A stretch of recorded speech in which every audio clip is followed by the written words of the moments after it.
thanks to all of you here today for your interest and support of our documentary project on communist history. The many volumes of this series, 8 of them so far, have only been possible through the participation of a very wide team of people who have helped with translation, with references, with suggestions, with critical commentary, and through discussions like this. Because this discussion today is actually part of the process of production of the volumes that this series has achieved. So thank you for your commitment and interest in coming.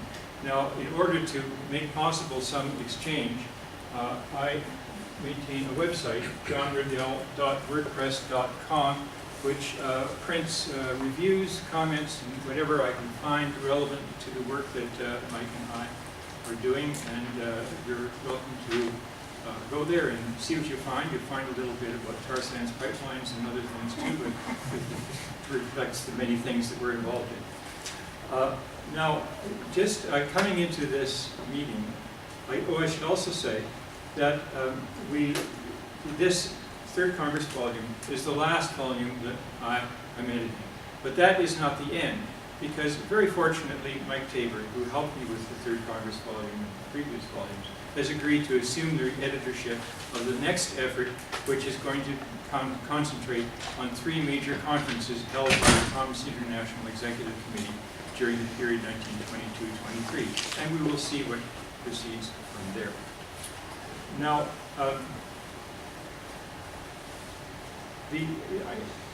now, as I came in, Danny Goldstick, who's right here in the front row, asked me, John, have you learned anything from this effort?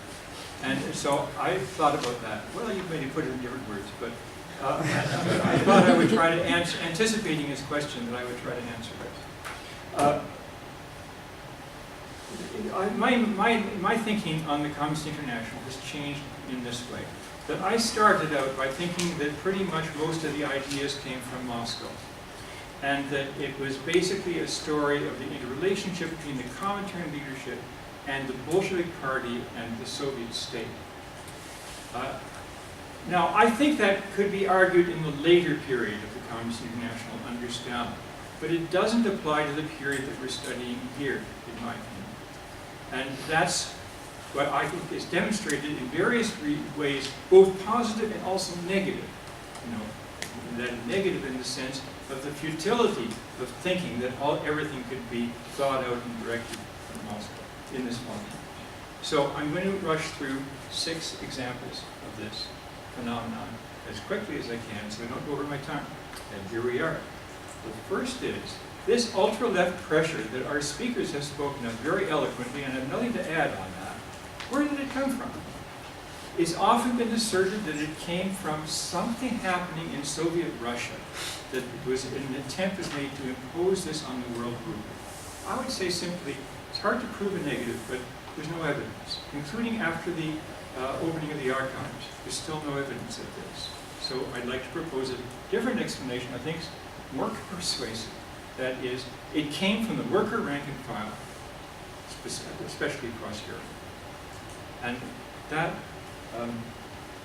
is shown, for example, with the fact that after Lenin had won and Trotsky had won the Russian delegation, which had then won a majority in the Congress, the minority, the ultra-leftists, did not give way. They continued to argue right to the end. And even after a compromise was concluded, they insisted on saying they were not happy with it. Why did they do that?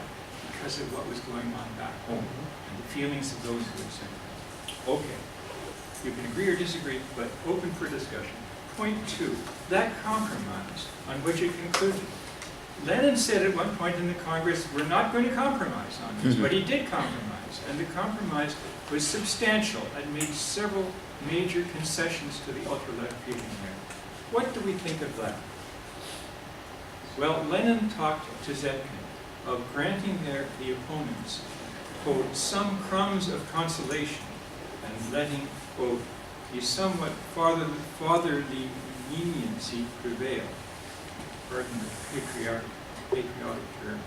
Some important issues were left undiscussed and proposed for later clarification. this compromise, in my opinion, was the only way to avoid a very damaging split, and it served a goal that we in the socialist movement have too often neglected.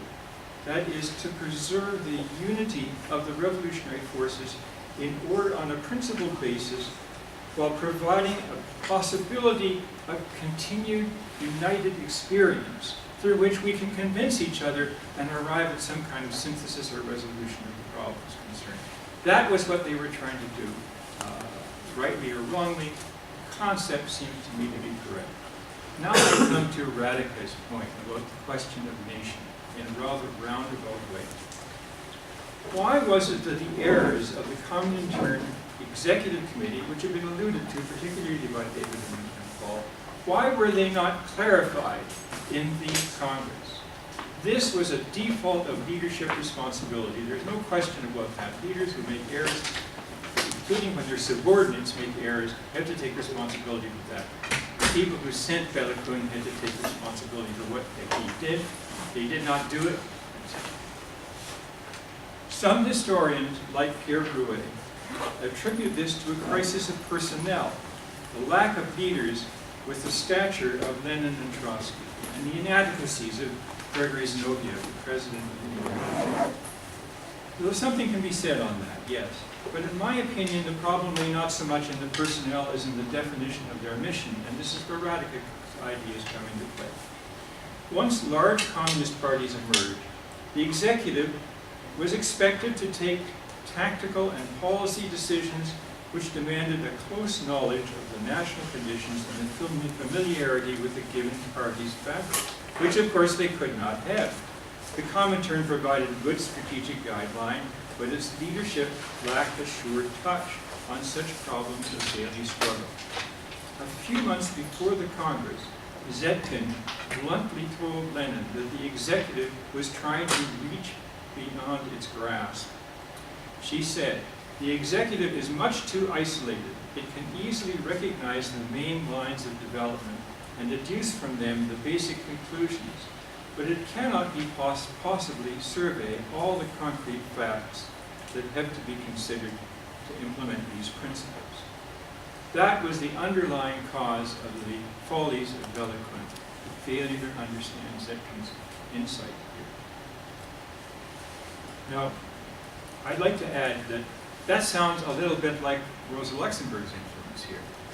It was not for nothing that Zetkin worked so closely with Luxemburg over the years.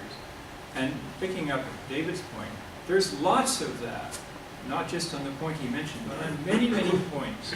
You see the influence of the most insightful communists in Germany guiding and shaping the policies of the Comintern. And I think we need to see that and think about that more. I'm going to skip this one. Okay. Now, I'm going to speak about what was absent from the Congress, because what was absent was very important and played a decisive role. Most of the Congress was devoted to the March Action controversy and related issues. I understand that under the circumstances. Squeezed into 2 of the 24 sessions were quick overviews of work among victims of oppression, women, colonial peoples, and youth. I don't have the time to elaborate on this, but I say some things in my introduction.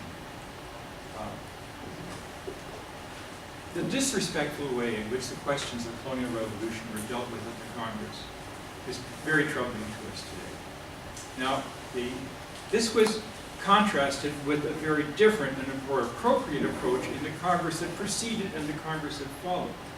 But nonetheless, this was a big problem, which they came back to again and again and again, of placing the anti-imperialist and anti-colonial revolution at the center of their attention.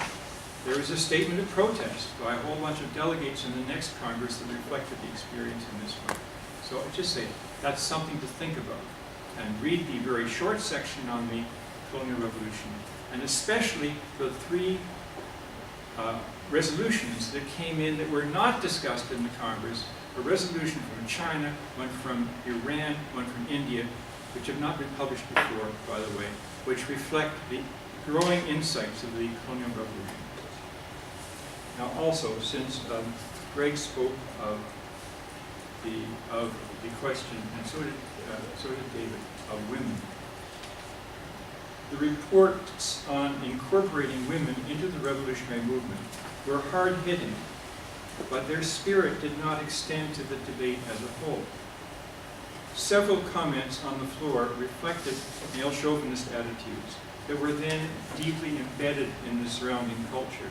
And these prejudices were mobilized in an effort to marginalize, silence, and exclude Clara Zetkin. We get the flavor of this from something that was said by a delegate who supported her and was trying to defend her. A Polish delegate, speaking to Zetkin's youthful critics in Germany. He said, "Young men sometimes behave like old women, and the only real man in the German delegation is Comrade Zetkin." So you get the flavor. Overcoming weaknesses on such, quote, peripheral questions was indispensable to enable communists to forge the broad alliances needed for revolutionary action. Now finally, the influence of the Congress itself.